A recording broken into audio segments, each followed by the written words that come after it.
Definitely गर्मी day by day यानी अपन last कुछ सालों का रिकॉर्ड देखें तो हर साल डेफिनेटली कुछ ना कुछ डिग्री टेम्परेचर ऐड हो रहा है।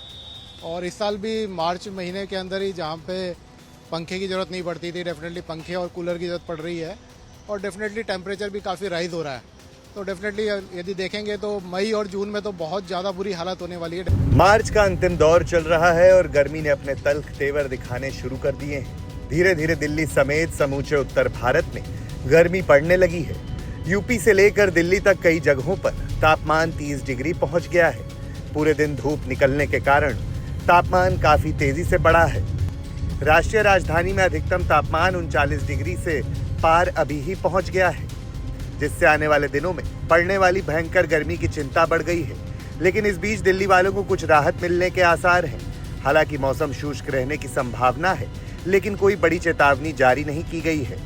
मौसम विभाग के अनुसार दिल्ली में 28 और 29 मार्च को मौसम में राहत की उम्मीद है।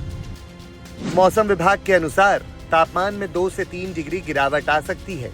हवाएं चलेंगी, जिससे हल्की गर्मी कम होगी। 29 मार्च के बाद एक बार फिर गर्मी तेजी से बढ़ेगी।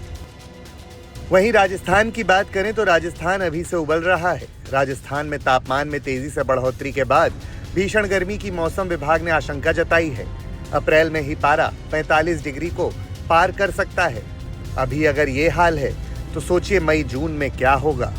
नॉर्मल से बहुत ज्यादा यहाँ पे गर्मी देखी जा रही है। मौसम विभाग का भी यही कहना है कि नॉर्मल से, चाहे मिनिमम टेम्परेचर की हम बात करें या मैक्सिमम की बात करें, नॉर्मल से वो ज्यादा ही है।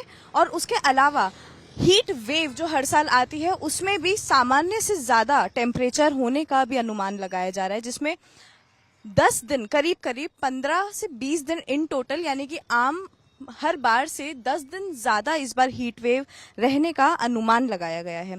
हालांकि मार्च का जो महीना है जिसमें टेम्परेचर अभी बढ़ा है, उसमें आने वाले 2 दिन में गिरावट होने का भी अनुमान लगा है, जिसमें करीबन 3 से 4 डिग्री अभी मौसम विभाग के अनुसार टेम्परेचर गिरेगा।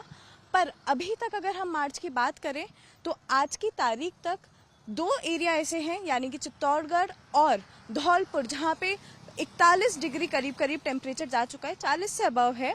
और उसके अलावा अभी तक पूरे मार्च में बाड़मेर में सबसे ज्यादा टेम्परेचर राइज नोटिस किया गया है। आने वाले समय में अप्रैल फर्स्ट वीक में भी मौसम विभाग का यही कहना है कि टेम्परेचर और ज्यादा राइज होगा। और खास करके डेजर्ट एरिया जो है वहां पे करीबन 45 डिग्री तक टेम्परेचर जाने का अभी अनुमान लगाया जा रहा है। हीट वेव भी बहुत ज्यादा रहेगी। टेम्परेचर इस बार पूरी गर्मियों में नॉर्मल से ज्यादा ही माना गया है। दरअसल मौसम विभाग के मुताबिक राजस्थान में इस वर्ष तापमान में तेज बढ़ोतरी देखने को मिल सकती है। आईएमडी के अनुसार राज्य में वर्तमान में तापमान सामान्य से अधिक चल रहा है और आगामी दिनों में इसमें और भी वृद्धि हो सकती है। मार्च के अंत में तापमान में 3 से 4 डिग्री की गिरावट आने की संभावना तो जताई गई है, लेकिन अप्रैल माह में फिर से तापमान में तीव्र वृद्धि होगी। राजस्थान के कुछ क्षेत्रों में तापमान 45 डिग्री सेल्सियस तक पहुंचने का अनुमान है। विशेष रूप से रेगिस्तानी क्षेत्रों में हीट वेव की स्थिति और अधिक गंभीर हो सकती है। अप्रैल और मई में नौतपा के दौरान तापमान में और बढ़ोतरी देखने को मिलेगी, जो कि सामान्य से अधिक समय तक चलेगा। इसका प्रभाव केवल गर्मी के स्तर पर नहीं बल्कि लोगों के स्वास्थ्य पर भी पड़ सकता है। बता दें कि राजस्थान में गर्मी का मौसम लोगों के लिए एक बड़ी चुनौती बन जाता है। राज्य के विभिन्न हिस्सों में मई और जून के महीने में तापमान 45 डिग्री सेल्सियस से भी ऊपर जा सकता है, जिससे लोगों को गंभीर स्वास्थ्य समस्याओं का सामना करना पड़ सकता है। इसलिए समय रहते आवश्यक सावधानियां और उपाय करना बेहद महत्वपूर्ण हो जाता है। राजस्थान में पिछले कुछ वर्षों में भी अत्यधिक गर्मी का सामना करना पड़ा है। 2016 में तो ये हाल था कि राज्य में 51 डिग्री सेल्सियस तक तापमान दर्ज किया गया था, जो अब तक का सबसे अधिक तापमान रहा है। इन सब का मुख्य कारण जलवायु परिवर्तन के बढ़ते प्रभाव की ओर इशारा कर रहा है। एनवायरमेंटलिस्ट ने बढ़ती हुई इस चिलचिलाती गर्मी का कारण बताया है। क्या है हर साल तापमान में इजाफा का कारण? Global warming, local warming. पिछले साल की ही बात करें तो 2024 में भी तापमान 50 डिग्री सेल्सियस के करीब पहुंच चुका था, जिससे ये स्पष्ट होता है कि गर्मी की स्थिति लगातार बढ़ती जा रही है, जो कि बेहद चिंताजनक है।